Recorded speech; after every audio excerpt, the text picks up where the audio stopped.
Radio city 91.1 FM के कड़क show ने बहुत कम वक्त में कमाल की पहचान बनाई है। शो में एक नयापन है, एनर्जी तो है ही और लिसनर्स के साथ एक खास कनेक्शन है। और रेडियो के इसी सबसे कड़क शो के सुपर कड़क होस्ट आरजे सलील आचार्य हमारे साथ इस वक्त जुड़ चुके हैं। सलील, बहुत बहुत स्वागत है आपका जी बिजनेस में। और लगातार आपके शो को लेकर लोगों में एक उत्सुकता बनी हुई है, लोग बहुत सारी क्वेरीज हमें भेज रहे हैं और इतने सारे एक्साइटिंग आइडियाज, उनका कमाल का एग्जीक्यूशन, कड़क शो लगातार सरप्राइज कर रहा है। और सोशल कनेक्ट एक बना हुआ है जो इस शो की कह सकते हैं यूएसपी है। बहुत तेजी से इस चीज को लोगों ने हाथों हाथ लिया है। आप इंस्पायर भी कर रहे हैं, मोटिवेट भी कर रहे हैं लोगों को। तो हाल फिलहाल मेंटल हेल्थ की काफी चर्चा हो रही है। 4 से 10 अक्टूबर हम जानते हैं मेंटल हेल्थ वीक भी मनाया जाता है और कड़क शो में सुना है कि एक खास जिम्मेदारी ली है। क्या होने वाला है कुछ? थैंक यू सो मच प्रशांत, आपसे पहली बार मुलाकात हो रही है तो अच्छा लग रहा है।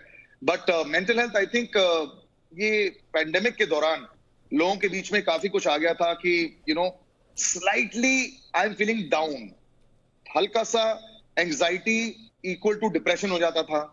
क्लिनिकल डिप्रेशन क्या है, एक्चुअल डिप्रेशन क्या है, ये सारी टर्मिनोलॉजी थोड़ी सी लोगों को समझाने के लिए मुझे लग रहा था एक मेरा फर्ज बन रहा था। और तभी मैंने सोचा कि क्योंकि बहुत सारे मेरे एक्टर दोस्त भी हैं, अभी हाल ही में मेरी विशाल दद्दानी से बात हो रही थी जो बड़े अच्छे मशहूर सिंगर हैं। वो बोल रहे थे कि पहले 2 महीने उन्होंने बहुत ज्यादा गाने बनाए, उसके बाद लेकिन उनको मन ही नहीं कर रहा था बनाने के लिए। बोल रहे थे कि मैं किसके लिए बना रहा हूँ। तो अगर इतने बड़े कलाकारों के साथ ऐसा हो सकता है तो हर किसी नॉर्मल पर्सन के साथ तो हो ही सकता है। और तभी कुछ एक्सपर्ट्स और साइकियाट्रिस्ट अगले हफ्ते कड़क शो पर होने वाले हैं, जो सबसे पहले तो माँ बाप को भी ये समझाना चाहते हैं कि अगर आपके बच्चे बोर हो रहे हैं, इसका मतलब ये नहीं कि वो डिप्रेस है। मतलब सैडनेस भी कुछ चीज हो सकती है। बंबई में काफी बारिश हो रही है तो काले घने बादल जब ऊपर छाए होते हैं तो सिंपल ये कर भी सकते हैं ना। तो मेरे हिसाब से ये जानना बहुत जरूरी है कि क्यों ये चीज आती है लोगों में, क्या साइंस है, और उसके बाद एक डिटेल्ड और इंफॉर्मेटिव डिस्कशन की जाए ताकि मेरे लिसनर्स भी जान सके, मैं भी खुद जान सकूं। और डॉक्टर्स पर भी क्या बीत रही है, मतलब कि doctor Shruti Tandon will be joining next week. वो जसलोक हॉस्पिटल की अच्छी डॉक्टर हैं। उन्होंने मेरे को बोला कि उनको भी एंजाइटी बड़ी हो रही है और वो गाने गाते रहते हैं बीच में जब वो एक पेशेंट से दूसरे पेशेंट की के पास जाती हैं ताकि वो अपने आप को काम कर सके। तो मुझे लगता है कि इस महामारी के दौरान ऐसा कोई भी नहीं है जो इससे दूर है और हर कोई अफेक्टेड है, और तभी थोड़ी सी जानकारी रखनी बहुत जरूरी है। बिल्कुल, और ये एक बहुत इंपॉर्टेंट टॉपिक है और आजकल वाकई इस पर जो बातें हैं वो खुलकर नहीं होती हैं और हमेशा यही होता है कि इसको एड्रेस नहीं किया जाता। और आई एम श्योर कि ये बहुत ही कमाल का शो होने वाला है। और फिल्मों से जुड़ी बात आपसे ना हो तो बात अधूरी रह जाती है। और आपके रिव्यूज का लोग बेसब्री से इंतजार करते हैं और जिस तरह से आप बहुत ही अलग तरीके से रिव्यूज लेते हैं, बहुत टू द पॉइंट रिव्यूज आप देते हैं। तो सड़क 2 से क्या कमबैक हुआ भट्ट साहब का या लेगेसी चली गई? ये मुझे लगता है कि एक बेटी ने फर्ज निभाया और ये फर्ज भारी पड़ गया बेटी पर। मुझे लगता है कि ये पिक्चर बड़ी हाफ बेक थी और बहुत सारे लोग बच गए। अगर ये बड़े पर्दे पर आती तो मेरे ख्याल से जितने लोगों ने इसे देखा भी था, ऑब्वियसली चर्चा में तो थी मोस्ट डिसलाइक ट्रेलर, लेकिन मैंने अपने ये रिव्यू में भी बोला था अगर लोग एक्चुअली इस फिल्म को देखते तो इतना ही डिसलाइक करते शायद। और मुझे बहुत सैडनेस हुई क्योंकि भट्ट साहब के साथ मैं काम कर चुका हूं, आलिया को मैं बहुत करीबी से जानता हूं। लेकिन क्या हो जाता है, एक आइडिया से सिर्फ फिल्म नहीं बनती है।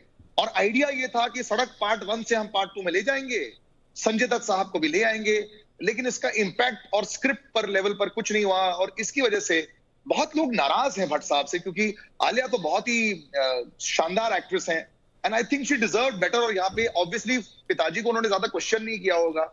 और आदित्य रॉय कपूर एक बार फिर से कलंक के बाद उन्होंने मलंग की और ऊपर उठ गए थे, लेकिन अब ये दोबारा नीचे। तो मुझे लगता है कि अब सोच समझ के आलिया को भी फिल्में करनी चाहिए। जो वो फिल्म कर रही है उसके ऊपर काफी लोगों का एक्सपेक्टेशन होगा। और वैसे ही इंटरनेट पर बड़ी चर्चा रहती है फिल्म के अलावा। ये तो बस एक मौका मिल गया उनको कि एक्चुअली बजूका मारने का। और भट्ट साहब और उनका म्यूजिक भी इस बार सड़क 2 को बचा नहीं पाए। और मैं एज अ फैन और प्लस उनको जो अच्छी तरह जानता हूं, मैं बहुत ज्यादा डिसअपॉइंटेड हो गया था। बिल्कुल, और ये एक बड़ी अजीब सी बात रही कि इतनी बड़ा एसोसिएशन हो रहा था और सब कुछ बेकार चला गया। और सिनेमा की बात छिड़ी है तो एक बात की बेचैनी सबको है कि थिएटर्स कब खुलेंगे और लोग सिनेमाघरों तक कब पहुंचेंगे। और हाल फिलहाल एक बड़ा अच्छा साइन हमें नजर आया हॉलीवुड फिल्म टेनेट को लेकर, जिस तरह का रिसेप्शन मिला है उसे लिमिटेड रिलीज के साथ। तो क्या उम्मीद करें कि भारत में भी सिनेमाघर मल्टीप्लेक्सेस की ओर लोग अब बेकरार हैं जाने के लिए, लोग चाहते हैं कि जल्दी से सिनेमाघर खुलें? आप लिसनर से बात करते हैं, रेगुलर सिनेगोअर से भी टच में रहते हैं, तो क्या क्या साइंस मिल रहे हैं? एक्चुअली गुजरात और दिल्ली में इसका ये मॉडल चेक किया जाएगा, ड्राइव इन थिएटर्स। अमेरिका में तो था ही, लेकिन अब अगर ये सक्सेसफुल हो गया तो मुझे लगता है कि बहुत सारे लोग, देखिए बोरियत ना, इसको नजरअंदाज नहीं किया जा सकता।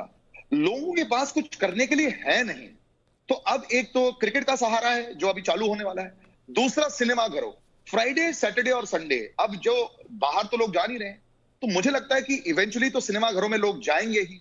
और जब ये मुझे बताया जाता है कि सेंट्रली एयर कंडीशन प्रॉब्लम है, तो ऑफिसेज भी तो खुली हैं, वहां पे भी सेंट्रली एयर कंडीशन है।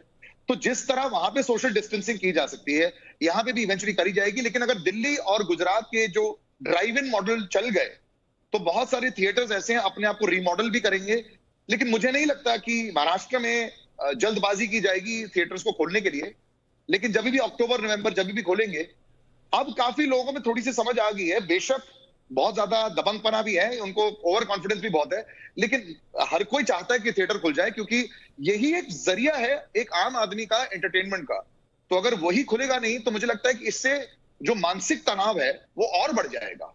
सो डेफिनेटली खुलने वाला है। बिल्कुल, और बहुत बहुत तो शुक्रिया करेंगे सलिल हमसे बातचीत करने के लिए। और जाहिर सी बात है कि आने वाले जो कड़क शो के तमाम एक्साइटिंग सरप्राइजेज हैं और जो इश्यूज हैं उन पर नजरें रहेंगी लोगों की। बहुत बहुत शुक्रिया हमसे जुड़ने के लिए। आगे भी आपसे बातचीत हम करते रहेंगे, शो के बारे में खास जानकारियां लेते रहेंगे। बहुत बहुत शुक्रिया जी।